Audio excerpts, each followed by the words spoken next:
ನಮಸ್ತೆ ಸ್ನೇಹಿತರೆ, ಮನುಷ್ಯ ದರ್ಶನ ಯೂಟ್ಯೂಬ್ ವಾಹಿನಿಗೆ ಎಲ್ಲರಿಗೂ ಸ್ವಾಗತ. ಈ ದಿನ ವಿಷಯ ಏನಂತಂದ್ರೆ ಕುಂಭಮೇಳ ನಡೀತಾ ಇದೆ, ಅದರ ಸಂಪೂರ್ಣ ಮಾಹಿತಿ ತಿಳಿಸ್ಕೊಡ್ತಾ ಹೋಗ್ತೀನಿ. ಇದುವರೆಗೂ ಯಾರು ಸಹ ನಿಮಗೆ ಇಷ್ಟು ಡೀಟೇಲ್ ಆಗಿ ನೀಡೋದಕ್ಕೆ ಸಾಧ್ಯನೇ ಇಲ್ಲ. ಅಷ್ಟು ತುಂಬಾ ಆಳವಾದ ಅದರೊಳಗಿರುವಂತ ಏನು ಅಘೋರಿಗಳ ನಾಗಸಾಧುಗಳ ಸಂಪೂರ್ಣ ಮಾಹಿತಿ ತಿಳಿಸ್ತಾ ಹೋಗ್ತೀನಿ. ಪೂರ್ತಿ ವಿಡಿಯೋ ದಯವಿಟ್ಟು ನೋಡಿ. ಈಗ ಶುರು ಮಾಡೋಣ. ಕುಂಭಮೇಳ ಹಿನ್ನೆಲೆ ಏನು ನೋಡಿ. ಇದು ಶಾಹಿ ಸ್ನಾನ ಅಂತ ಇದಕ್ಕೆ ಹೆಸರು. ನೋಡಿ, ಈಗ ಏನು ಸಮುದ್ರ ಮಂಥನ ನಡೆದಿದೆ, ಅವಾಗ ಅಮೃತನ ತಗೊಂಡು ಹೋಗ್ಬೇಕಾದ್ರೆ ಈ 4 ಏನು ಪ್ರದೇಶಗಳಲ್ಲಿ ಈ ಅಮೃತ ಬಿತ್ತು ಅಂತೇಳಿ ಇದನ್ನ ಮಾಡ್ತಾರೆ. ನಂತರ ಈ ಮುಂದುವರಿದಾಗೆ ಈ ಗುರು ಮತ್ತೆ ಬುಧ ಮತ್ತೆ ಇದು ಗುರು ಮತ್ತೆ ಸೂರ್ಯ ಮತ್ತೆ ಚಂದ್ರ ಭೂಮಿ ಏನು ಎಲ್ಲ ಒಂದೇ ರೇಖಾಂಶದಲ್ಲಿ ಬರ್ತಿದೆ. 12 ವರ್ಷಕ್ಕೆ ಒಂದ್ಸರಿ ಬರ್ತದೆ. ಅಂದ್ರೆ ಗುರು ಗ್ರಹ ಸೂರ್ಯನ ಸುತ್ತೋದಕ್ಕೆ 12 ವರ್ಷ ತಗೊಳುತ್ತೆ. ಆ 12 ವರ್ಷಕ್ಕೆ ಒಂದ್ಸಾರಿ ಈ ಕುಂಭಮೇಳವನ್ನ ಆಯೋಜಿಸ್ತಾರೆ. ಅದು ಈ ರೀತಿ ಇದೆ. ಯಾವ ರೀತಿ ಕುಂಭಮೇಳ ಆಯೋಜಿಸ್ತಾರೆ ಅಂತ ಅನ್ನೋದಕ್ಕೆ ನೋಡಿ ಹೇಳ್ತಾ ಹೋಗ್ತೀನಿ. ಗುರು ವೃಷಭ ರಾಶಿಯಲ್ಲಿದ್ದು ಸೂರ್ಯ ಚಂದ್ರ ಮಕರ ರಾಶಿಯಲ್ಲಿದ್ದರೆ ಗಂಗಾ ಯಮುನಾ ಸರಸ್ವತಿ ಸೇರುವ ಪ್ರಯಾಗರಾಜದಲ್ಲಿ ಕುಂಭಮೇಳ ನಡೆಯುತ್ತದೆ. ಅಂದ್ರೆ ಇವಾಗ ನಡೀತಾ ಇರೋ ಜಾಗ ಪ್ರಯಾಗರಾಜ, ಅಲ್ಲಿ ನಡೆಯುತ್ತದೆ. ನೆಕ್ಸ್ಟ್, ಗುರು ಕುಂಭ ರಾಶಿಯಲ್ಲಿದ್ದು ಸೂರ್ಯ ಮೇಷರಾಶಿ ಚಂದ್ರ ಧನು ರಾಶಿಯಲ್ಲಿ ಇದ್ದರೆ ಗಂಗಾ ನದಿ ಹರಿದ್ವಾರದಲ್ಲಿ ಕುಂಭಮೇಳ ನಡೆಯುತ್ತದೆ. ನೆಕ್ಸ್ಟ್, ಗುರು ಸಿಂಹ ರಾಶಿಯಲ್ಲಿದ್ದು ಸೂರ್ಯ ಚಂದ್ರರು ಮೇಷರಾಶಿಯಲ್ಲಿದ್ದರೆ ಶಿಶ್ರ ನದಿ ದಡದಲ್ಲಿ ಉಜ್ಜಯಿನಿಯಲ್ಲಿ ನಡೆಯುತ್ತದೆ. ಮತ್ತೆ 4ನೇದು ಬಂದು ಗುರು ಸಿಂಹ ರಾಶಿಯಲ್ಲಿದ್ದು ಸೂರ್ಯ ಚಂದ್ರ ಕರ್ಕಟಕ ರಾಶಿಯಲ್ಲಿದ್ದಾಗ ಗೋದಾವರಿ ದಡದಲ್ಲಿ ನಾಸಿಕ್ನಲ್ಲಿ ಈ ಕುಂಭಮೇಳ ನಡೆಯುತ್ತದೆ. ನೋಡಿ, ಈಗ ನಮ್ಮ ಹತ್ರ ಕ್ಯಾಲೆಂಡರ್ ಇದೆ, ಆಮೇಲೆ ಪಂಚಾಂಗ ಇದೆ, ಎಲ್ಲವೂ ಇದೆ. ಇದು ಸರಿಸುಮಾರು 2000 ವರ್ಷನೋ 3000 ವರ್ಷನೋ ಎಲ್ಲೂ ಸಹ ದಾಖಲೆ ಇಲ್ಲ. ಯಾವುದೇ ಪುರಾಣದಲ್ಲಾಗ್ಲಿ ಎಲ್ಲೇ ಲಿಖಿತ ದಾಖಲೆ ಇಲ್ಲ. ಒಬ್ರು ಚೈನಿಂಗ್ ಟ್ರಾವೆಲ್ ಅವರು ಅವರ ಟ್ರಾವೆಲ್ ಇದ್ರಲ್ಲಿ ಬರ್ದಿದ್ದಾರೆ, ಮತ್ತೆ ಬ್ರಿಟಿಷರು ಬರ್ಕೊಟ್ಟಿದ್ದಾರೆ. ಇಂತಹ ದಾಖಲೆಗಳನ್ನು ಉದ್ದೇಶಿಸಿ ಇದು ನೋಡಿ. ಇಂದಿನ ಕಾಲಘಟ್ಟಕ್ಕೆ ಇವರೆಲ್ಲ ಒಂತಾವ್ ಸೇರ್ಬೇಕಲ್ವಾ. ಈ ಒಂತಾವ್ ಸೇರ್ಬೇಕು ಅಂತಂದಾಗ ಇವರು ಅವರ ಏನು ನಾಗಸಾಧುಗಳು ಅಥವಾ ಅಘೋರಿಗಳು ಇರ್ತಾರೆ, ಅವರಲ್ಲಿ ಜ್ಯೋತಿರ್ಜ್ಞಾನ ಅಂದ್ರೆ ಈ ನಕ್ಷತ್ರ, ಈ ಜ್ಯೋತಿಷ ಇದೆಲ್ಲ ತಿಳ್ಕೊಂಡಿರೋಂಥವ್ರು ಒಬ್ರು ಇರ್ತಾರೆ. ಅವರು ಇದನ್ನ ಏನು ತಿಳ್ಕೊಂಡು ಎಲ್ಲಾರನ್ನು ಕರೆಯೋದಕ್ಕಾಗಲ್ವಲ್ಲ. ಇಂಥ ದಿವಸ ಈ ತರ ಜಾಗದಲ್ಲಿ ಇಂಥ ಇದ್ರಲ್ಲೇನೆ ಸೇರ್ಬೇಕು ಅನ್ನೋ ಒಂದು ಪದ್ಧತಿಗೋಸ್ಕರ ಈ ಸ್ಥಳಗಳನ್ನ ಆಯ್ಕೆ ಮಾಡ್ಕೊಂಡಿರ್ತಾರೆ. ಅಂದ್ರೆ ಆ ಸ್ಥಳದಲ್ಲಿ ಒಂದೊಂದ್ಸತಿ ಹೋಗಿ ಸೇರ್ಬೇಕು ಅಂತ ಆಯ್ಕೆ ಮಾಡ್ಕೊಂಡಿರ್ತಾರೆ. ಈಗ ಈ ನಾಗ ಸಾಧುಗಳು ಅಘೋರಿಗಳು ಇಲ್ಲಿ ಅತಿ ಹೆಚ್ಚು ನೀವು ಕಾಣಕ್ ಸಿಗುತ್ತೆ. ಅವರು ಬಂದು ಇಲ್ಲಿ ಸ್ನಾನ ಮಾಡ್ತಾರೆ. ಈ ನಾಗ ಸಾಧುಗಳು ಮತ್ತೆ ಈ ಅಘೋರಿಗಳಲ್ಲಿ ಎಷ್ಟು ತರ ಪಂಥ ಇದೆ, ಎಷ್ಟು ತರ ಅಖಾಡಗಳಿದೆ ಅಂತ ತಿಳಿಸ್ತಾ ಹೋಗ್ತೀನಿ. ಈಗ ನೋಡಿ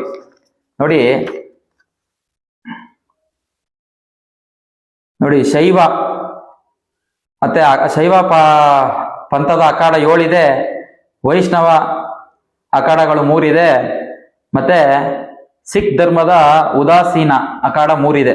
ನೋಡಿ, ಶೈವದಲ್ಲಿ ಬಂದು ಶ್ರೀ ಪಂಚಾಯಿತಿ ಅಖಾಡ, ಶ್ರೀ ಪಂಚ ಅಟಲ್ ಅಖಾಡ, ಶ್ರೀ ನಿರಂಜನಿ ಅಖಾಡ, ಶ್ರೀ ಆನಂದ ಅಖಾಡ, ಶ್ರೀ ಪಂಚ ದಶನಾಮ ಅಖಾಡ, ಶ್ರೀ ಪಂಚಗಣೆ ಅಖಾಡ, ಶ್ರೀ ಜೂನಾದತ್ತ ಅಖಾಡ ಅಂತ ಈ ಶೈವ ಪಂಥದಲ್ಲಿದೆ.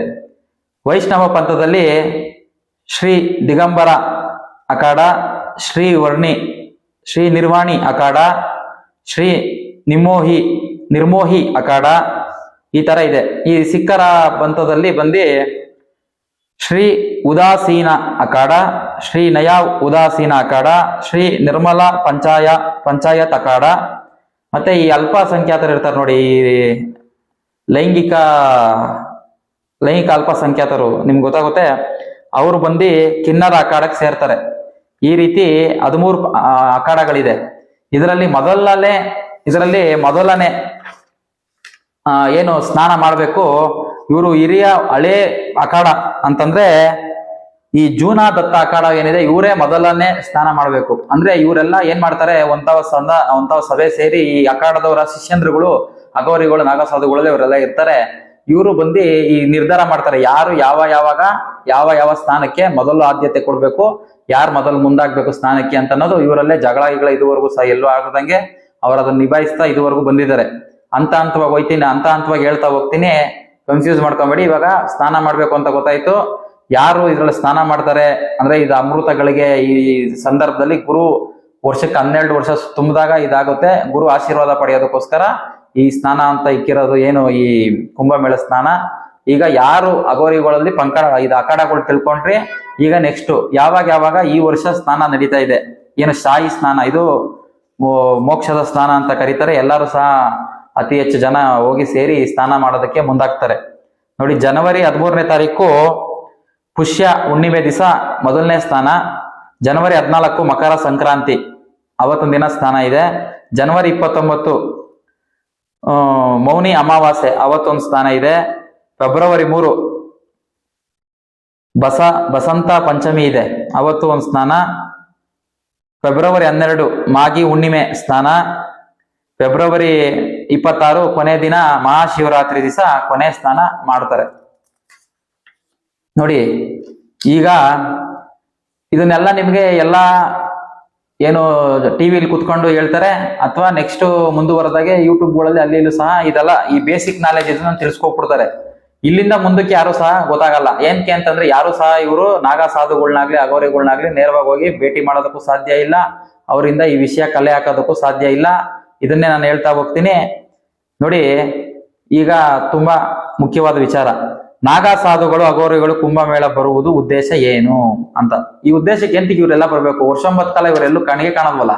ಈ ಸ್ಥಾನದಲ್ಲಿ ಎಂತಕ್ಕೆ ಬರ್ತಾರೆ ಅಂತಂದ್ರೆ, ನೋಡಿ ಇವ್ರು ನೋಡಿ, ಈಗ ನಾಗ ಸಾಧು ಅಂತಾರೆ ಅಂದ್ರೆ ಏನು ಅಂತಂದ್ರೆ ಈ ಗುಡ್ಡದಲ್ಲಿ ನೆಲೆಸಿರೋರು ಅಂತ. ಅಗೋರಿ ಅಂದರೆ ಭಯ ಇಲ್ಲದವರು ಅಂತ ಅರ್ಥ.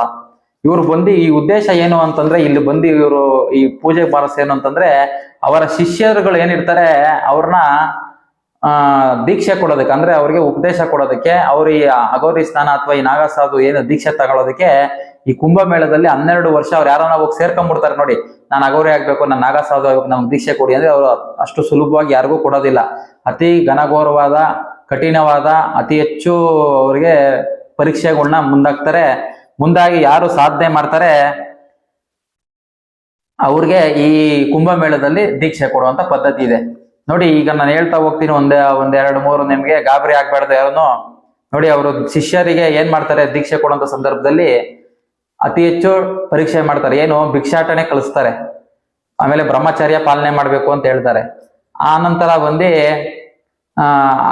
ಏನು ತುಂಬಾ ಕೊರೆಯುವ ಚಳಿನಲ್ಲಿ ಸಾಧನೆ ಮಾಡಕ್ ಹೇಳ್ತಾರೆ. ಯಾವಾಗ ಅಂದ್ರೆ ಅವಾಗ ಎದಳಿಸ್ತಾರೆ.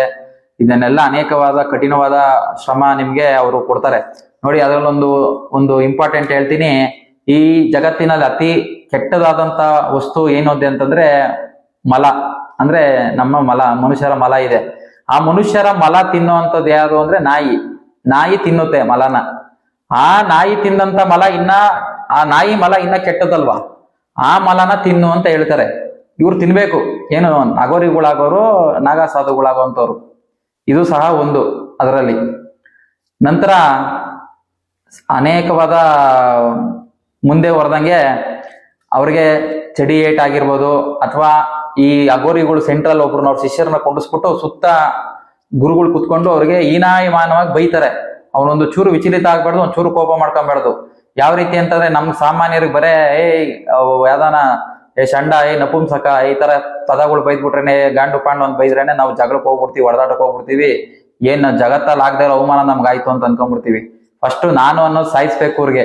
ಆ ನಾನು ಅನ್ನೋದು ಸಾಯಿಸ್ಬೇಕು ಅಂತಂದ್ರೆ ಇವ್ರಿಗೆ ಅಪಾರವಾದ ಈ ತರ ಕಠಿಣವಾದ ಶ್ರಮ, ಬೈಗುಳಗಳನ್ನ ಬೈದಿ ಇಕ್ತಾರೆ. ಇವ್ರು ಅದನ್ನೆಲ್ಲ ಜಯಿಸ್ಬೇಕು. ಜಯಿಸಿ ಅವನೇನು ವಿಚಲಿತ ಆಗ್ದಂಗೆ ಇರ್ಬೇಕು. ನಂತರ ಏನ್ ಮಾಡ್ತಾರೆ, ಅವನಿಗೂ ಪಿಂಡ ಬಿಡಿಸ್ಬಿಡ್ತಾರೆ. ಅವ್ರ ಸ್ನೇಹಿತರುಗಳೆಲ್ಲ ಹೆಸರೇಳಿ ಪಿಂಡ ಬಿಡಿಸ್ಬಿಡ್ತಾರೆ.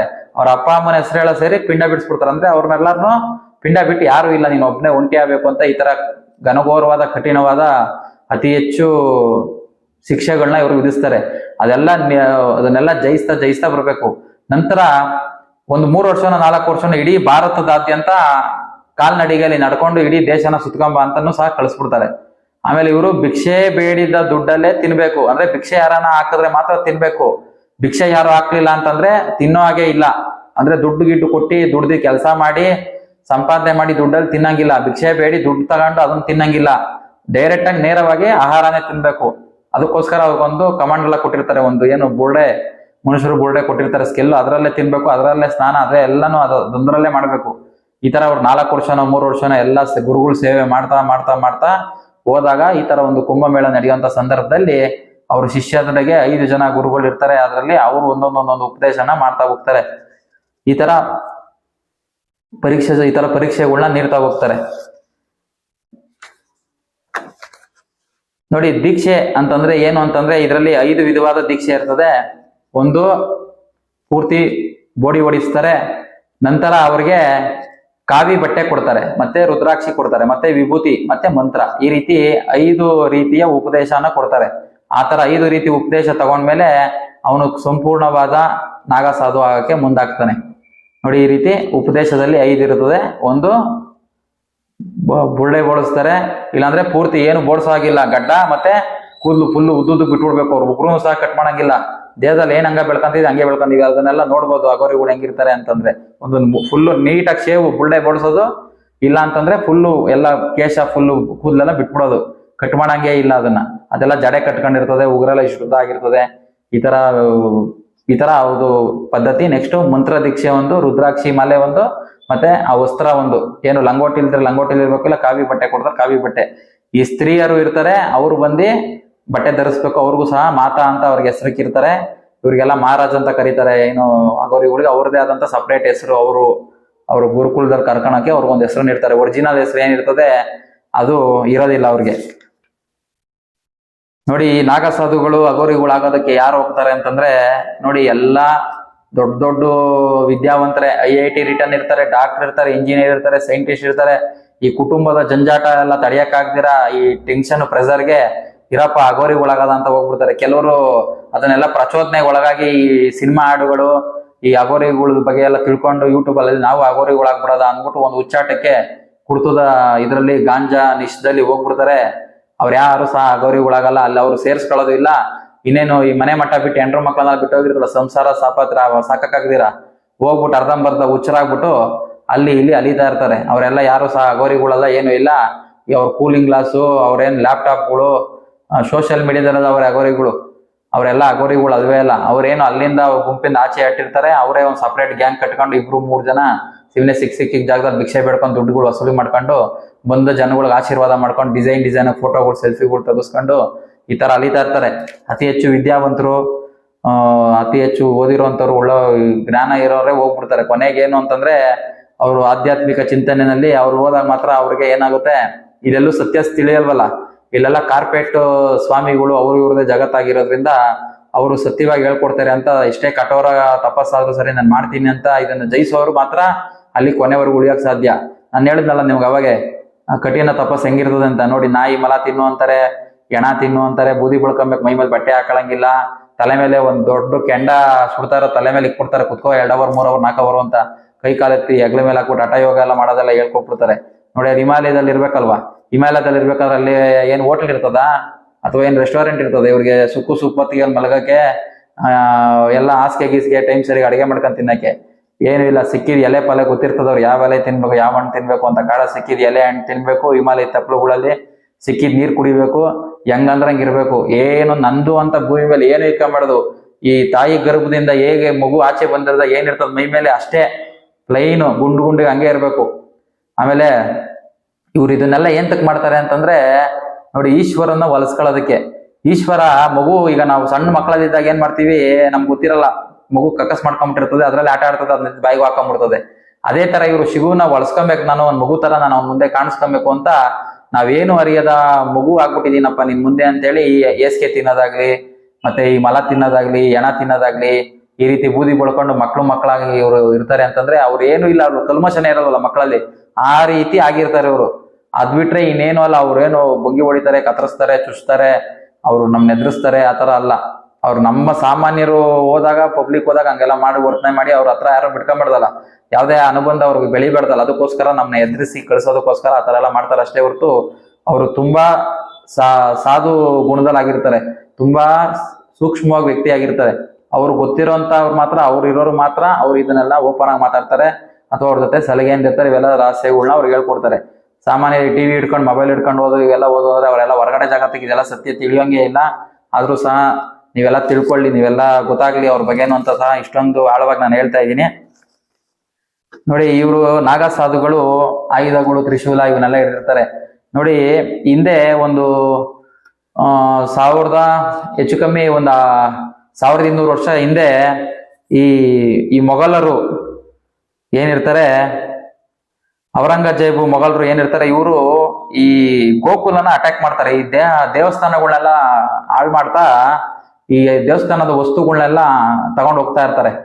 ಈ ತಗೊಂಡು ಹೋದಂತ ಸಂದರ್ಭದಲ್ಲಿ ದೋಸ್ತಾ ಇರ್ಬೇಕಾದ್ರೆ 3000 ಜನ ಇರ್ತಾರೆ ಅವರು, ಮೊಘಲರ ಸಾಮ್ರಾಜ್ಯ ಸೈನಿಕರು. ಇವರು ನಾಗಾ ಸಾಧುಗಳು ಇವ್ರು ಏನ್ ಮಾಡ್ತಾರೆ, ಇವ್ರು ಬಂದು ಗೋಕುಲದಲ್ಲಿ ಇರ್ತಾರೆ. 3000 ಜನ ಅಗೋರಿಗಳು ಅವ್ರು 30,000 ಜನ ಸೈನ್ಯನ ಸದೆ ಬಡ್ದು ಬಿಡ್ತಾರೆ. ಅದೇ ರೀತಿ ಮತ್ತೆ ಕಾಶಿನಲ್ಲೂ ಅಟ್ಯಾಕ್ ನಡೀತದೆ. ಆತರ ಅನೇಕ ಹಿಂದೂಗಳನ್ನ ಉಳಿಸೋದಕ್ಕೆ, ಹಿಂದೂ ಧರ್ಮಸ್ಥಳ ಏನು ನಮ್ಮ ದೇವಾಲಯಗಳನ್ನ ಉಳಿಸೋದಕ್ಕೋಸ್ಕರ ಇವರು ಆ ತ್ರಿಶೂಲ ಆಗ್ಲಿ ಇದಾಗ್ಲಿ ಇವತ್ತು ಕೂರಿರ್ತಾರೆ. ಅವ್ರು ಹಿಡಿದಿರೋ ಉದ್ದೇಶ ಯಾವಾಗ ಏನ್ ಬೇಕಾದ್ರೂ ನಡಿಬೋದು. ನಮ್ಮ ದೇವಾಲಯಗಳ ಮೇಲೆ ಅಟ್ಯಾಕ್ ಆದಾಗ ಇವ್ರು ಬಂದು ನಮ್ಮ ಹಿಂದೂ ಅಥವಾ ಸನಾತನ ಏನಿದೆ ಇದರ ಯೋಧರು ಅಂತ ಹೇಳ್ಬೋದು. ಅಂದ್ರೆ ಸಪರೇಟ್ ಪಡೆ.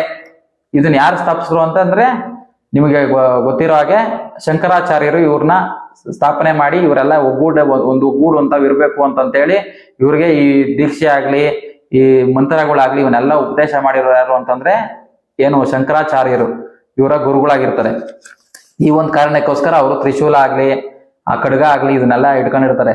ಈ ಮೆರವಣಿಗೆ ಹೋಗ್ತದ ನೋಡಿ, ಈಗ ಏನು ಶಾಜಿ ಸ್ನಾನಕ್ಕೆ ಹೋದಾಗ ಇವರು ಮೊದಲು ಗುರು ಹೋಗ್ತಾ ಇರ್ತಾರೆ. ಗುರು ಒಂದು ಕುದುರೆ ಮೇಲೋ ಅಥವಾ ಒಂಟೆ ಮೇಲೋ ಅಥವಾ ಆನೆ ಮೇಲೋ ರಥದ ಮೇಲೋ ಹೋಯ್ತಾ ಇರ್ತಾರೆ. ಅವ್ರ ಹಿಂದೆಗಡೆ ಏನು ಕೆಳಮಟ್ಟದ ಶಿಷ್ಯಂದ್ರುಗಳು ಆ ಸ್ನಾನಕ್ಕೆ ಹೋಗುವಂತ ಸಂದರ್ಭ ಅವನ್ನೆಲ್ಲ ತೋರಿಸ್ತಾರೆ ನಿಮ್ಗೆ. ಏನು ಕತ್ತಿ ವರ್ಷೆ, ದೊಣ್ಣೆ ವರ್ಷೆ, ಆ ತ್ರಿಶೂಲ ತಿರುಗಿಸೋದಾಗ್ಲಿ ಇದನ್ನೆಲ್ಲ ನಿಮ್ಗೆ ತೋರಿಸಿ ಬಿಂಬಿಸ್ತಾರೆ. ಇದನ್ನೆಲ್ಲ ಹಿಂದೆ ಇರೋ ಉದ್ದೇಶ ಅವರು ಒಂದು ಯೋಧರ ತರ, ಏನು ನಮ್ಮ ಹಿಂದೂ ಸನಾತನ ನಮ್ಗೆ ಉಳಿಬೇಕು ಅಂತಂದ್ರೆ ಅದಕ್ಕೋಸ್ಕರ ಒಂದು ಸಪರೇಟ್ ಯೋಧರು ಬೇಕಲ್ಲ, ಆ ಯೋಧರ ತರ ಅವರು. ನಮ್ಮ ಮಿಲಿಟರಿ ಇದೆ, ಮಿಲಿಟರಿ ಇದ್ರು ಸಹಿತ ಇವರು ತ್ರಿಶೂಲ ಅದೆಲ್ಲ ಹಿಡಿದಿರೋದು ನಮ್ಗೆ ಯಾವಾಗ ಆಪತ್ತು ಬಂದ್ರೆ ಅದರಿಂದ ಹೋರಾಡೋದಕ್ಕೋಸ್ಕರ. ಅವ್ರು ನಮ್ಮ ಏನು ಅವರು ತ್ಯಾಗ ಮಾಡ್ಕೊಂಡು ಸಾವಿಗೂ ಅಂಜದಿರ, ಅವ್ರ ಭಯ ಎಲ್ಲಿರ್ತದೆ ಹೇಳ್ರಿ ನೀವೇನೆ. ಅಗೋರಿ ಅಂತಂದ್ರೆ ಭಯ ಇಲ್ಲದವನು ಅಂತಲ್ವಾ, ಅವ್ರ ಭಯ ಎಳ್ಳಷ್ಟು ಸಹ ಅವ್ರ ಭಯ ಇಲ್ಲ. ನೋಡಿ 30,000 ಜನನ ಸುಮ್ನೆ ಸೌತೆಕಾಯಿ ಕೊತ್ತಂಬರಿ ಉತ್ತರ್ಸಾಕ್ಬಿಟ್ಟವ್ರು 3,000 ಜನ. ನಮ್ಮಲ್ಲೂ ಸಾವು ನೋವಾಗಿದೆ, ಅದ್ರ ಲೆಕ್ಕ ಸರಿಯಾಗಿ ನನಗೆ ಗೊತ್ತಿಲ್ಲ. ಅದೇ ಒಟ್ಲಂದು ಯುದ್ಧ ನಡೆದಿರೋದಂತೂ ಸತ್ಯ. ಇದೆಲ್ಲ ನಿಮ್ಗೆ ಸಿಗುತ್ತೆ ಮಾಹಿತಿ. ನೋಡಿ, ಈ ಅಗೋರಿಗಳು ಬಂದು ಪೂಜೆ ಮಾಡೋದು ಯಾರಿಗೆ ಅಂತಂದ್ರೆ ದತ್ತಾತ್ರೇಯರಿಗೆ. ಏನು ಅವರು ನೋಡಿದಿರ ದತ್ತಾತ್ರೇಯರು ಅಂತಂದ್ರೆ ಗುರು ಪರಂಪರೆ ಅವ್ರದ್ದು. ಬ್ರಹ್ಮ ವಿಷ್ಣು ಮಹೇಶ್ವರ ಮೂರರ ಸಂಗಮ ಈ ದತ್ತಾತ್ರೇಯರು. ಏನು ಸ್ಥಿತಿ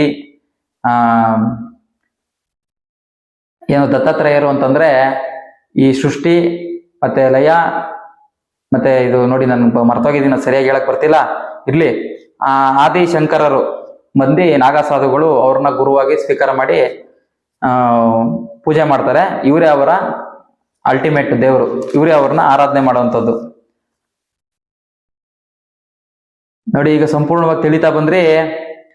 ಈ ವರ್ಷ ಎಷ್ಟು ಜನ ಸೇರ್ತಾ ಇದ್ದಾರೆ ಅಂತಂದ್ರೆ ನೋಡಿ, ಭೂಮಿ ಮೇಲಿನ ಅತಿ ದೊಡ್ಡ ಏನು ಒಂದು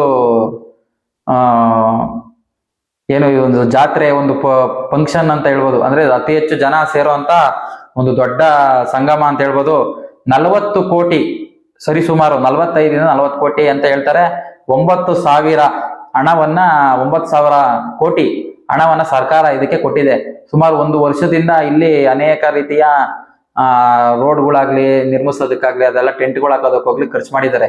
1,500,000 ರೂಪಾಯಿಂದ 2 ಲಕ್ಷ ರೂಪಾಯಿವರೆಗೂ ಟೆಂಟ್ ಇದೆ ಅಲ್ಲಿ. ಈಗ ನೋಡಿ, ಈಗ ಸರ್ಕಾರಕ್ಕೆ ಹೆಚ್ಚು ಕಮ್ಮಿ 4 ಲಕ್ಷ ಕೋಟಿ ಟರ್ನ್ ಓವರ್ ಆಗುತ್ತೆ ಅಂತ ಹೇಳಿದ್ದಾರೆ. ಸರ್ಕಾರಕ್ಕೆ ಅದರ ಲಾಭ ಹೆಚ್ಚು ಕಮ್ಮಿ ಒಂದು 25,000 ಕೋಟಿ 30,000 ಕೋಟಿ ಆಸುಪಾಸು ಕೋಟಿ ಇದನ್ನ ಕಲೆಕ್ಟ್ ಮಾಡ್ತಾ ಇದ್ದಾರೆ. ಅಂದ್ರೆ ನೋಡಿ, ಇದನ್ನು ಸಹ ಏನು ಇದನ್ನೆಲ್ಲ ಇರ್ಬೇಕಾಗಿದ್ದು, ಇದೆಲ್ಲ ಇದ್ದಿದ್ದು ಪವಿತ್ರ ಸ್ನಾನವಾಗಿ ಪವಿತ್ರ ಪೂಜೆಯಾಗಿ ಇದನ್ನೆಲ್ಲ ಇರ್ಬೇಕಾಗಿದ್ದು ಇವಾಗ ಕಮರ್ಷಿಯಲ್ ಆಗ್ಬಿಟ್ಟು ಅಡ್ವರ್ಟೈಸ್ಮೆಂಟ್ ಮಾಡಕ್ ಇಕ್ಕೊಂಬಿಟ್ಟವ್ರೆ. ಒಂದೊಂದು ಲೈಟ್ ಕಂಬದಲ್ಲಿ ಯಾವ್ದಾರ ಒಂದು ಬ್ರ್ಯಾಂಡ್ ಅಡ್ವರ್ಟೈಸ್ಮೆಂಟ್ ಮಾಡೋದಕ್ಕೆ 4,000 5,000 ರೂಪಾಯಿ ನಿಗದಿಪಡಿಸಿದಾರಂತೆ. ಈ ರೀತಿ ಅನೇಕ ಕಮರ್ಷಿಯಲ್ ಆಗ್ಬಿಟ್ಟಿದೆ ಅಡ್ವರ್ಟೈಸ್ಮೆಂಟ್ ಮಾಡೋ ಕಂಪ್ನಿಗಳು ಕೆಲವು ಇದನ್ನೆಲ್ಲ ಮಾಡ್ಕೊಂಡಿದ್ದಾರೆ. ಈಗ ನೋಡಿ, ಅಲ್ಲಿ ಇರ್ತಾರಲ್ಲ ಅಗೋರಿಗಳು, ಒರಿಜಿನಲ್ ಅಗೋರಿಗಳು ಯಾರು ಸಹ ಸಾಮಾನ್ಯರ ಮನುಷ್ಯರ ಕಣ್ಣಿಗೆ ಅವ್ರು ಸಿಗೋದು ಇಲ್ಲ, ಅವ್ರು ಮಾತಾಡ್ಸೋದು ಇಲ್ಲ, ಏನೂ ಇಲ್ಲ. ಅವರೇನು ಅವರು ಶಿಷ್ಯಂದ್ರ ದೀಕ್ಷೆ ಕೊಡ್ಬೇಕು, ಅಲ್ಲಿರ್ಬೇಕು, ಅದೆಲ್ಲ ಏನು ಉಪಚಾರಗಳು ಅವೆಲ್ಲ ಅವ್ರ ಸೇವೆಗಳು, ಪೂಜೆಗಳು, ಪುನಸ್ಕಾರಗಳು ಇದೆ, ಅದನ್ನೆಲ್ಲ ಮಾಡ್ಬೇಕಷ್ಟೇನೆ. ಇವರೇನ ಈ ಡೋಂಗಿ ಬಾಬಾಗಳಿದ್ದಾರೆ, ಈ ಡೋಂಗಿ ಅಗೌರಿಗಳಿದ್ದಾರೆ, ಇವ್ರು ಮಾತ್ರ ಅಲ್ಲಿ ಪ್ರತಿ ಅಂಗಡಿ ಮುಂದೆ ಎಲ್ಲಾನ ಒಂದು ಇವ್ರು ಒಂದು ಟೆಂಟ್ ತಗೊಂಡು ಬಂದವ್ರಿಗೆಲ್ಲ ಒಂದೇನಾರ ಒಂದು ಇದೊಂದೇನೋ ಸಣ್ಣ ಪುಟ್ಟ ವಿಡಿಯೋ ಮಾಡೋದಕ್ಕೆಲ್ಲ ಏನಾರ ಒಂದು ಇಳಿಸಲ್ದಲ್ಲೇ ವಿಚಿತ್ರವಾಗಿ ವೇಷಭೂಷಣಗಳು ಹಾಕಿ ಸೆಲ್ಫಿ ತೆಗಿಸ್ಕೊಳಕ್ಕೆ 100-200 ಇಸ್ಕೊಳ್ಳೋದು, 500 ಇಸ್ಕೊಳ್ಳೋದು, ಈ ತರ ಎಲ್ಲ ಸಿಕ್ಬಿಡ್ತಾರೆ ನಿಮ್ಗೆ. ಅವರೆಲ್ಲ ಯಾರು ಸಹ ಒರಿಜಿನಲ್ ಅಗೋರಿಗಳಲ್ಲ, ನಾಗೋ ಸಾಧುಗಳಲ್ಲ. ನೋಡಿ,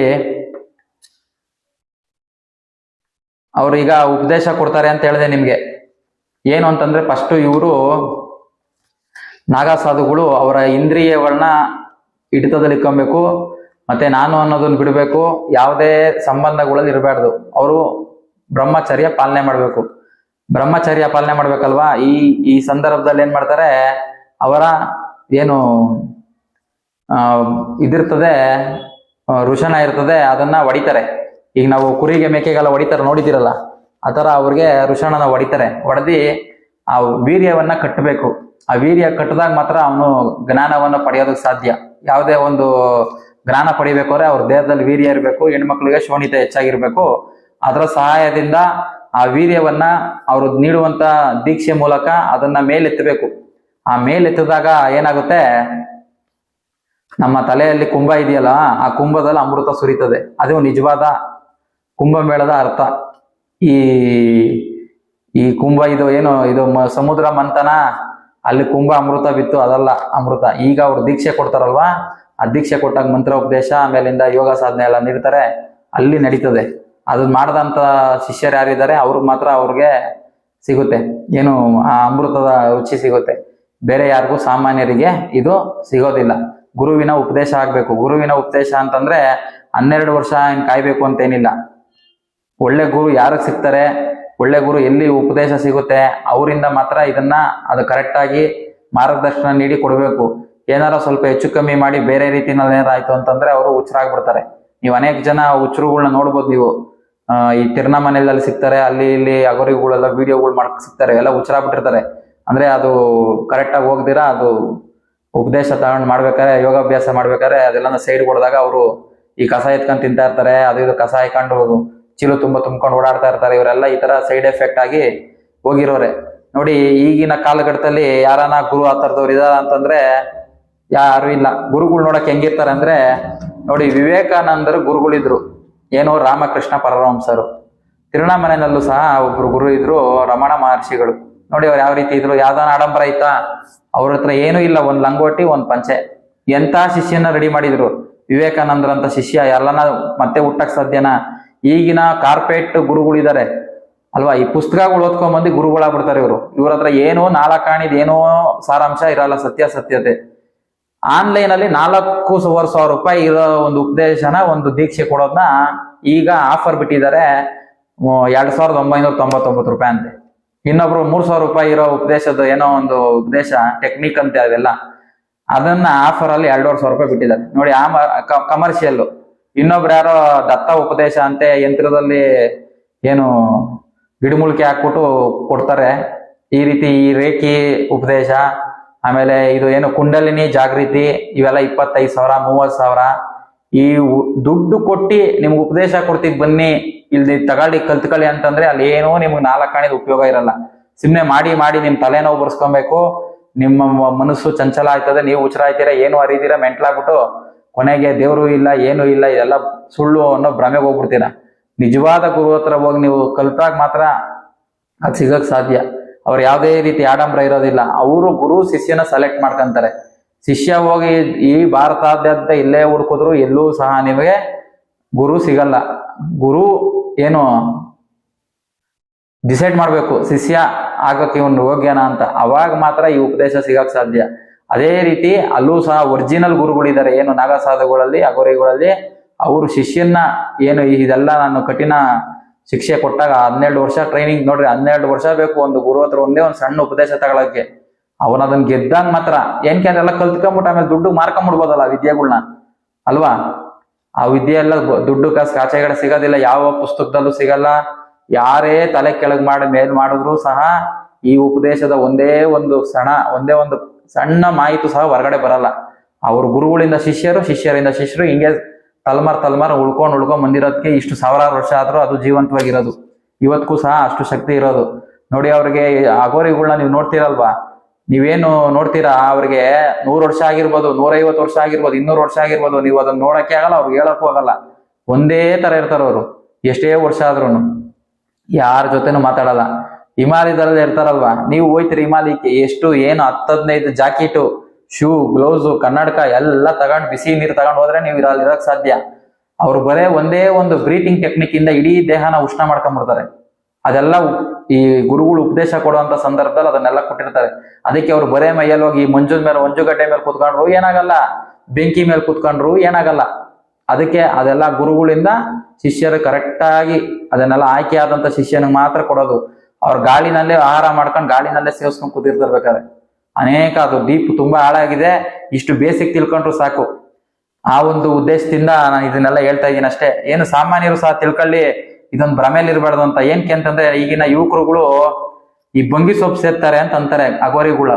ಬಂಗಿ ಸೊಪ್ಪು ಎಂತಕ್ಕೆ ಸೇರ್ತಾರೆ ಅಂತಂದ್ರೆ, ನೋಡಿ ಸ್ನೇಹಿತರೆ, ಅವರು ಕಾಮನ ನಿಗ್ರಹಿಸೋದಕ್ಕೆ, ಮತ್ತೆ ಅವರು ಏಕಾಗ್ರತೆ ಇರೋದಕ್ಕೆ, ಯಾವಾಗ್ಲೂ ಸಹ ಒಂದೇ ಚಿಂತನೆಯನ್ನ ಮಾಡ್ಲಿ, ಭಗವಂತನ ಮೇಲೆ ಧ್ಯಾನ ಮಾಡ್ಲಿ ಅಂತ ಅವ್ರು ಬಂಗಿ ಸೊಪ್ಪು ಸೇರೋದು. ನಮ್ಮ ಹುಡುಗರುಗಳು ಈ ಬೈಕ್ ಮೇಲೆ, ಈ ಆಟೋಗಳ ಮೇಲೆ, ಈ ಕ್ಯಾಂಟರ್ ಗಾಡಿಗಳ ಮೇಲೆ, ಇದ್ರ ಮೇಲೆಲ್ಲ ಆ ಶಿವಂದು ಪಾಪ ಬಂಗಿ ಸೊಪ್ಪು ಹಾಕೊಂಡು ಶಿವನ್ನು ಅವಮಾನ ಮಾಡ್ತಿದ್ದೀರಾ, ಆ ಅಘೋರಿಗಳಿಗೂ ಅವಮಾನ ಮಾಡ್ತಿದ್ದೀರಾ. ಯಾರೂ ಸಹ ಅವ್ರು ಸೇದಲ್ಲ, ಅದು ಪ್ರಸಾದ ತರ ಅವ್ರು ತಗೊಳ್ಳೋದು. ನೀವು ಆ ತರ ಕಷ್ಟ ಬೀಳ್ತಾ ಇದ್ದೀರಾ, ಆ ತರ ಸಾಧನೆ ಮಾಡ್ತಾ ಇದ್ದೀರಾ, ಹಿಮಾಲಯದಲ್ಲಿ ಕುತ್ಕೊಂಡು ಅವ್ರು ಹೇಳೋ ಶಿಕ್ಷೆ ಎಲ್ಲ ತಗೊಂಡು ಮಾಡ್ತಾ ಇದ್ದೀರಾ ಅಂದ್ರೆ ಬಂಗಿ ಸೊಪ್ಪು ಸೇದ್ರಿ, ಆ ಗಾಂಜಾ ಸೇದ್ರಿ. ನೀವೇನು ಮಾಡಲ್ವಲ್ಲ. ನಿಮ್ಮ ಏನ್ ಇರೋ ಬದುಕನ ಬಂಗಾರದಂಗ ಅಪ್ಪ ಅಮ್ಮ ನೋಡ್ಕೊಳ್ರಪ್ಪ, ತಂದೆ ತಾಯಿ ನೋಡ್ಕೊಳ್ರಿ, ದೇಶಕ್ಕೆ ಒಳ್ಳೆ ಮಕ್ಕಳಾಗರು ಅಂತಂದ್ರೆ 12 ವರ್ಷ, 15 ವರ್ಷ, 20 ವರ್ಷ ಆಗಿರಲ್ಲ, ಆಗ್ಲೇ ಸತ್ತೋಗ್ಬಿಡ್ತೀರ ಬಂಗಿ ಸೇದಿ, ಗಾಂಜಾ ಹೊಡೆದಿಲ್ಲ. ಯಾರ್ಗಾನ ಇವಾಗ ಚುಚ್ಚಿ ಸಾಯಿಸಿರ್ತೀರಲ್ಲ, ಅವನೇ ಅವನ ಚುಚ್ಚಿ ಸಾಯಿಸಿರ್ತಾನೆ, ಇಲ್ಲ ವೀಲಿಂಗ್ ಹೊಡ್ಕೊಂಡು ಸತ್ತೋಯ್ತೀರ. ಇದನ್ನೆಲ್ಲ ಬಿಟ್ಬಿಡಿ ಅಲ್ವಾ. ನಿಮ್ಗೇನಾರ ಅದೆಲ್ಲ ಸೇದ್ಬೇಕು ಅಂತಂದ್ರೆ ನೀವು ಹೋಗ್ರಿ, ಅಲ್ಲಿ ಅಘೋರಿಗಳಾಗಕ್ ಹೋಗ್ರಿ, ಮನೇಲಿ ಹೇಳ್ಬಿಟ್ಟು ಹೋಗಿ ಅಲ್ಲಿ ಅವ್ರ ಉಪದೇಶ ತಗೊಂಡು ದೀಕ್ಷೆ ತಗೊಂಡು ಆಮೇಲೆ ಸೇದಿ. ನೀವು ಮಾಡ್ತಾ ಇರೋಂಥ ಘನಘೋರವಾದ ತಪ್ಪು ಅಂತಂದ್ರೆ, ಇನ್ನು ಮೇಲೆ ನಿಮ್ಮ ಆಟೋಗಳ ಮೇಲಾಗ್ಲಿ, ನಿಮ್ ಎಲ್ಲನಾಗ್ಲಿ ಈ ಶಿವ ಬಗ್ಗಿ ಸೊಪ್ಪು ಸೇರ್ತಾ ಇರೋದೇನಾದ್ರು ಫೋಟೋಗಳು ಹಾಕೊಂಡಿದ್ರೆ, ನಿಮ್ಮಂತ ಹೀನಾಯ ಕೆಟ್ಟ ವ್ಯಕ್ತಿಗಳು ಭೂಮಿ ಮೇಲೆ ಇನ್ನೊಬ್ರು ಇಲ್ಲ. ನೀವು ಶಿವನ್ ನಿಜವಾದ ಭಕ್ತರು ಅಂತಂದ್ರೆ ಇವತ್ತೇ ಅವನ್ನೆಲ್ಲ ತೆಗೀರಿ. ನೀವು ಅದನ್ನೆಲ್ಲ ಹಾಕುವಾಗಿಲ್ಲ. ನೀವು ಎಂತಕ್ಕೆ ಹಾಕ್ತೀರಾ ಅಲ್ವಾ. ನೀವೇನಾರು ಆತರ ದಾರಿಲಿದ್ದು ಆತರ ಇತ್ತು ಅಂತಂದ್ರೆ ಹಾಕ್ಬೇಕು ಅಲ್ವಾ, ಇಲ್ಲಾಂದ್ರೆ ಹಾಕ್ಬೇಡ್ರಿ. ಈ ಸುಮ್ನೆ ಈ ಸೋಮವಾರ ಆಯ್ತು ಇದಾಯ್ತು ಅಂದ್ರೆ ಈ ಸಿನಿಮಾ ಹಾಡುಗಳಲ್ಲೆಲ್ಲ ಎತ್ಕೊಂಡ್ಬಿಟ್ಟು ಬಂಗಿ ಸೊಪ್ಪು ಅವ್ನು ಯಾವನ ಮಾಡಿರ್ತಾನೆ, ತಲೆ ಮೇಲೆ ಬುದ್ಧಿ ಇಲ್ದಿರೋನು, ಆ ಹಾಡ್ ಎತ್ಕೊಂಡು ನೀವ್ ಹಾಕೋ ಸ್ಟೇಟಸ್, ಶಿವನ್ನ ವಿಗ್ರಹ ಹಾಕೋದು, ಫೋಟೋ ಹಾಕೋದು, ಬಂಗಿ ಸೊಪ್ಪು ಹಾಡಾಕ್ಬಿಡೋದು. ಬಂಗಿ ಶಿವ ಯಾವತ್ತೂ ಬಂಗಿ ಸೇದವನಲ್ಲ. ಇವ್ರೇನ ಎಲ್ಲ ಇದನ್ ಮಾಡ್ತಾರೆ, ಕಾಲ ಭೈರವಂಗೋಸ್ಕರ ಅವ್ರು ಪೂಜೆ ಮಾಡ್ತಾರೆ. ಭೈರವ ಅದೇನೋ ಒಂದು ದಂತಕತೆ, ಅದನ್ನು ಸಹ ಏನು ಶಿವ ಏನು ಪಾರ್ವತಿ ದೇವಿ ಇದಾದಾಗ ಅವನು ಆತರ ಹುಚ್ಚ ಆಗಿದ್ದ, ಆತರ ಅಘೋರಿ ತರ ಇದ್ದ ಅಂತ ಅಂದ್ಬಿಟ್ಟು ಅದೊಂದು ಪದ್ಧತಿ. ಅವರು ಅದನ್ನೆಲ್ಲ ಸೇವನೆ ಮಾಡಕ್ ಇಕ್ಕಿರ್ತಾರೆ. ಯಾವುದೇ ಒರಿಜಿನಲ್ ನಾಗ ಸಾಧುಗಳಾಗ್ಲಿ, ಆ ಉತ್ತುಂಗದ ನೆಲೆಯಲ್ಲಿರೋರು ಯಾರೂ ಸಹ ಯಾವುದೇ ದುಶ್ಚಟ ಮಾಡಲ್ಲ. ಒಂದು ಕುಡಿಯೋದು ಇಲ್ಲ, ಅವ್ರು ಸೇದೋದು ಇಲ್ಲ, ಏನು ಇಲ್ಲ, ಸದಾ ಭಗವಂತನ ಸ್ಮರಣೆಯಲ್ಲಿ ಇರ್ತಾರ ಅವರು. ಇದನ್ನೆಲ್ಲ ನೀವು ಅರ್ಥ ಮಾಡ್ಕೊಬೇಕು. ದಯವಿಟ್ಟು ಅದನ್ನೆಲ್ಲ ಮಾಡಕ್ ಹೋಗ್ಬೇಡಿ. ನೀವು ಸಹ ಯಾರು ಸಹ ಬಂಗಿ ಸೊಪ್ಪಾಗ್ಲಿ, ಸಿಗರೇಟ್ ಆಗ್ಲಿ, ಕುಡ್ತಾ ಆಗ್ಲಿ, ಪಾನ್ ಪರಾಕ್ ಆಗ್ಲಿ, ಇವನ್ನೆಲ್ಲ ಸೇದ್ಬೇಡಿ. ನಿಮಗೆ ಈ ಅದ್ಭುತವಾದ ಈ ಭಾರತ ದೇಶದಲ್ಲಿ ನೀವು ಹುಟ್ಟಿರೋದು ಭಗವಂತನ ಧ್ಯಾನ ಮಾಡಿ ಭಗವಂತನ ಸೇರೋದಕ್ಕೆ. ಇಡೀ ಇಷ್ಟೊಂದು 800 ಕೋಟಿ ಜನ ಏನಿದ್ದಾರೆ, ಅವ್ರಿಗೆ ಯಾರಿಗೂ ಇಲ್ಲದೆ ಇರುವಂತ ಪವಿತ್ರವಾದ ಊರು ಏನು ಅಂತಂದ್ರೆ, ಇಡೀ ವಿಶ್ವಕ್ಕೆ ನಾಗರಿಕತೆ ಏನು, ಬದುಕನ್ನ ಹೆಂಗ್ ಬದುಕ್ಬೇಕು, ದೇವ್ರು ಅಂದ್ರೆ ಏನು, ಎಲ್ಲ ಆಚಾರ ವಿಚಾರಗಳನ್ನ ಕಟ್ಕೊಂಡದು, ಏನು ಔಷಧಿ ಆಗಿರ್ಬೋದು, ಪ್ರತಿಯೊಂದು ನಮ್ಮ ಭಾರತದಿಂದಾನೇ ಹೋಗಿರೋದು. ಪ್ರತಿಯೊಂದು ವಿದ್ಯೆನು ಈ ಏನು ಚೈನಾದವರು ಕರಾಟೆ ಕುಂಫು ಎಲ್ಲ ಏನ್ ಮಾಡ್ತಾರೆ, ಅದೆಲ್ಲ ನಮ್ಮ ದೇಶದಿಂದಾನೇ ಹೋಗಿರೋದು. ಇದನ್ನೆಲ್ಲ ನೀವು ಅರ್ಥ ಮಾಡ್ಕೊಬೇಕು. ಅದನ್ನೆಲ್ಲ ಕಲೀರಪ್ಪ ಅಂತಂದ್ರೆ, ಈ ಕೆಲ್ಸಕ್ಕೆ ಬರದೇ ಇರೋ ಎಲ್ಲ ಕಲ್ತ್ಕೊಂಡು ಆ ಸಿನಿಮಾ ಹಾಡುಗಳನ್ನ ಹಾಕೊಂಡು, ಆ ಸಿನಿಮಾ ಹಾಡುಗಳಿಗೆ ನೀವು ಹೋಗ್ಬಿಟ್ಟು ವೀಕ್ ಆಗ್ಬಿಟ್ಟು, ಯಾರು ಹೇಳ್ಕೊಡೋರಿಲ್ಲ, ಹೇಳೋರಿಲ್ಲ, ಕೇಳೋರಿಲ್ಲ. ಸುಮ್ನೆ ನಿಮ್ಮ ಪ್ರಾಯದ ಯೌವನದೆಲ್ಲ ಈ ಗಾಂಜಾ ಹೊಡ್ಕೊಂಡು, ಸಿಗರೇಟ್ ಸೇದ್ಕೊಂಡು, ಎಣ್ಣೆ ಹೊಡ್ಕೊಂಡು, ಪಾನ್ ಪರಾಕ್ ಹಾಕೊಂಡು ಹಾಳು ಮಾಡ್ಕೊಂತ ಇದ್ದೀರಾ. ಇದನ್ನೆಲ್ಲ ಮಾಡಬೇಡ್ರಿ.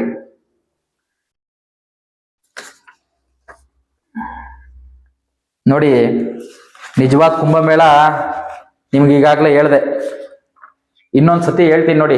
ನಮ್ಮ ಹಿರಿಯರಾದಂತಹ, ನಮ್ಮ ಕರ್ನಾಟಕದೇ ಆದಂತಹ ನಮ್ಮ ಬಸವಣ್ಣನವರು ಒಂದು ವಚನ ಹೇಳ್ತಾರೆ ಈ ಕುಂಭಮೇಳದ ಬಗ್ಗೆ. ಅದನ್ನ ಅಲ್ಲಿ ಹೋಲಿಸಿದ್ದಾರೆ, ನಿಮ್ಗೆಲ್ಲ ಗೊತ್ತಿದೆ. ಉಳ್ಳವರು ದೇವಾಲಯ ಕಟ್ಟವರು, ನಾನೇನು ಮಾಡಲಿ ಬಡವನಯ್ಯ. ಎನ್ನ ಕಾಲೇ ಕಂಬ, ದೇಹವೇ ದೇಗುಲ, ಶಿರಸೆ ಒನ್ನ ಕಳಶವಯ್ಯ. ಕೂಡಲ ಸಂಗಮ ದೇವ. ಏನು ಸ್ಥಾವರಕ್ಕೆ ಅಳಿವಿದೆ, ಜಂಗಮರಿಗೆ ಅಳಿವಿಲ್ಲ ಅಂತ ಏನೋ ಒಂದು ವಚನ, ಅದು ಸರಿಯಾಗಿ ನನ್ಗೆ ಗೊತ್ತಾಯ್ತಿಲ್ಲ ಸರಿಯಾಗಿ ಹೇಳಕ್ಕೆ. ನೋಡಿ, ಏನೋ ಬಸವಣ್ಣನವರು ಹೇಳಿದ್ದಾರೆ, ಏನ ತಲೆನೇ ಕಳಶ ಅಂತ ಹೇಳಿದ್ದಾರೆ. ಈ ಕುಂಭ ಅಂದ್ರೆ ಏನು, ಕಳಶ ಅಂತ. ಈ ದೇಹದ ಈ ತಲೆನೇ ಕಳಶ. ಯಾರು ನಿಜವಾದ ಗುರು ಹತ್ರ ಉಪದೇಶ ತಗೊಂಡು ಅವನ ವೀರ್ಯವನ್ನ ಕಟ್ಟಿ ಆ ವೀರ್ಯವನ್ನ ಮೇಲೆತ್ತಿದಾಗ ಅವನ ತಲೆಯಲ್ಲಿ ಅವಾಗ ಜ್ಞಾನ ಅನ್ನೋ ಅಮೃತ ಸುರಿತದೆ. ಆ ಅಮೃತಕ್ಕೋಸ್ಕರನೇ ಇಷ್ಟೊಂದೆಲ್ಲ ಈ ಅಗೌರಿಗಳಾಗ್ಲಿ, ನಾಗಸಾಧುಗಳಾಗ್ಲಿ, ಸಿದ್ಧರುಗಳಾಗ್ಲಿ, ಋಷಿಗಳಾಗ್ಲಿ, ತಪಸ್ವಿಗಳಾಗ್ಲಿ, ಇವರೆಲ್ಲ ಸಾಧನೆ ಮಾಡೋದೇನು ಅಂತಂದ್ರೆ ಈ ತಲೆಯನ್ನು ಕುಂಭದಲ್ಲಿ ಮೇಳ ಆಗ್ಲಿ ಅಂತ. ಮೇಳ ಅಂತಂದ್ರೆ ಈ ತಲೆಯಲ್ಲಿ ನಡೀತದೆ ಮೇಳ, ಏನು ನಾದ ಎಲ್ಲ ಹೊಮ್ತದೆ, ಆಮೇಲಿಂದ ಈ ಅಮೃತ ಸುರಿತದೆ. ಇದನ್ನೇ ನಮ್ಮ ಬಸವಣ್ಣನವರು ಸಹ ಹೇಳಿದ್ದಾರೆ, ಎನ್ನ ಶಿರವೇ ಕಳಶವಯ್ಯ ಅಂತ. ನೋಡಿ, ಇದನ್ನೆಲ್ಲ ಸಂಪೂರ್ಣವಾಗಿ ತಿಳ್ಕೊಂಡಿದ್ದೀರಾ. ಇದು ನಿಮ್ಗೆಲ್ಲ ಉಪಯೋಗ ಆಗ್ಲಿ. ಈ ಏನು ಒಂದು ಮಟ್ಟಕ್ಕೆ ಮಾತ್ರ ನಿಮ್ಗೆ ಈ ಟಿವಿ ಚಾನಲ್ಗಳಲ್ಲಿ ತಿಳಿತದೆ ಕುಂಭಮೇಳ ಅಂತಂದ್ರೇನು, ಈ 12 ವರ್ಷಕ್ಕೆ ಗುರು ಒಂದ್ ಸುತ್ತ ಬರ್ತಾರೆ, ಇವನ್ನೆಲ್ಲ ಹೇಳ್ತಾರೆ. ಈ ನಾಗಸಾಧುಗಳು, ಅಘೋರಿಗಳು ಒಳಗಡೆ ಏನೆಲ್ಲ ನಡೀತದೆ ಅಂತೇಳಿ ಯಾರು ಸಹ ಇಷ್ಟು ವಿವರವಾಗಿ ಕೊಡಲ್ಲ. ನಾನೇನು ಯಾವುದು ಸ್ಕ್ರಿಪ್ಟ್ ಬರ್ಕೊಂಡು ಒಂದು ಟೆಲಿಪೇಟರ್ ಇಕ್ಕೊಂಡು ಅಥವಾ ಏನೋ ಗೂಗಲ್ ಮಾಡಿ ಇವನ್ನೆಲ್ಲ ಮಾಡಿರೋನಲ್ಲ. ನಾನು ಸಹ ಏನೋ ಓದು ಬರ್ದವರವನು, ಏನೋ ನನ್ಗೆ ಗೊತ್ತಿರೋ ಅನುಭವ. ನಾನಂತಹ ವ್ಯಕ್ತಿಗಳನ್ನ, ಅಂಥ ಸಾಧಕರುಗಳನ್ನೆಲ್ಲ ಭೇಟಿ ಮಾಡಿ ಅವರಿಂದ ಕಲ್ತಂತ ವಿದ್ಯೆ, ಅವರಿಂದ ಕಲ್ತಂತ ಜ್ಞಾನ, ನನ್ನಲ್ಲಿರುವಂತ ಸ್ವಲ್ಪ ಜ್ಞಾನನ ನಮ್ಮ ಏನು ಮನುಷ್ಯ ದರ್ಶನ ವೀಕ್ಷಕರಿಗೆ ತಿಳಿಸ್ಬೇಕು ಅನ್ನೋದೊಂದೇ ಉದ್ದೇಶ. ಯಾರು ಸಹ ಮೂಢನಂಬಿಕೆ ಹಿಂದೆ ಹೋಗ್ಬಾರ್ದು, ಅಜ್ಞಾನದಿಂದ ಹೋಗ್ಬಾರ್ದು. ಯಾವ್ದ್ಯಾವ್ದೋ ಏನು ಕಳ್ಳ ಸ್ವಾಮೀಜಿಗಳಿಂದ, ಡೋಂಗಿ ಬಾಬಾಗಳಿಂದ ಹೋಗಿ ಅವರ ಹಣ ಹಾಳು ಮಾಡ್ಕೊಂಡು, ಕುಟುಂಬನ ಹಾಳು ಮಾಡ್ಕೊಂಡು, ಅವರ ಜೀವನ ಹಾಳು ಮಾಡ್ಕೊಂಬಾರ್ದು ಅನ್ನೋದೊಂದೇ ಉದ್ದೇಶ. ಏನು ನೀವೆಲ್ಲ ಈಗ ತಿಳ್ಕೊಂಡಿದ್ದೀರಾ, ಇದೇ ಸಹ ಸತ್ಯ. ನಿಮ್ಗೇನಾರ ಇನ್ನೂ ಅನೇಕ ಪ್ರಶ್ನೆಗಳು ಬಂತು ಅಂತಂದ್ರೆ ಒಂದು ಸತಿ ಕಮೆಂಟ್ ಅಲ್ಲಿ ತಿಳಿಸಿ, ಅಥವಾ ನನ್ನ ಇದರಲ್ಲಿ ಡಿಸ್ಕ್ರಿಪ್ಷನ್ ಬಾಕ್ಸ್ ಅಲ್ಲಿ ನನ್ನ ಫೋನ್ ನಂಬರ್ ಸಹ ಹಾಕಿರ್ತೀನಿ. ಅದಕ್ಕೆ ವಾಯ್ಸ್ ಮೆಸೇಜ್ ಆದ್ರೂ ಕಳಿಸಿ ಅಥವಾ ವಾಟ್ಸಪ್ ಮಾಡಿ. ನನ್ನಿಂದ ಏನಾರ ನಿಮ್ಗೆ ಬಂದಿರೋ ಪ್ರಶ್ನೆಗೆ ಉತ್ತರ ಕೊಡಕ್ಕೆ ಸಾಧ್ಯ ಆದ್ರೆ ಉತ್ತರ ಕೊಡ್ತೀನಿ. ಎಲ್ಲರಿಗೂ ಒಳ್ಳೇದಾಗ್ಲಿ. ನೋಡಿ, ಅಘೋರಿ ಅಂತಂದ್ರೆ, ನಾಗಸಾಧು ಅಂದ್ರೆ ಅವರ ಅಂತಿಮ ಒಂದೇ ಮಂತ್ರ ಹರ ಹರ ಮಹಾದೇವ. ಅದೇ ಅವರ ಕೊನೆ, ಅದೇ ಅವರ ಮೋಕ್ಷ ಮಂತ್ರ, ಅದೇ ಎಲ್ಲವೂ ಅವ್ರಿಗೆ. ಎಲ್ಲರಿಗೂ ಹರ ಹರ ಮಹಾದೇವ. ಓಂ ನಮಃ ಶಿವಾಯ. ಓಂ ಶಿವಾಯ ನಮಃ. ಎಲ್ಲರಿಗೂ ಒಳ್ಳೇದಾಗ್ಲಿ. ಆತ್ಮ ನಮಸ್ಕಾರ.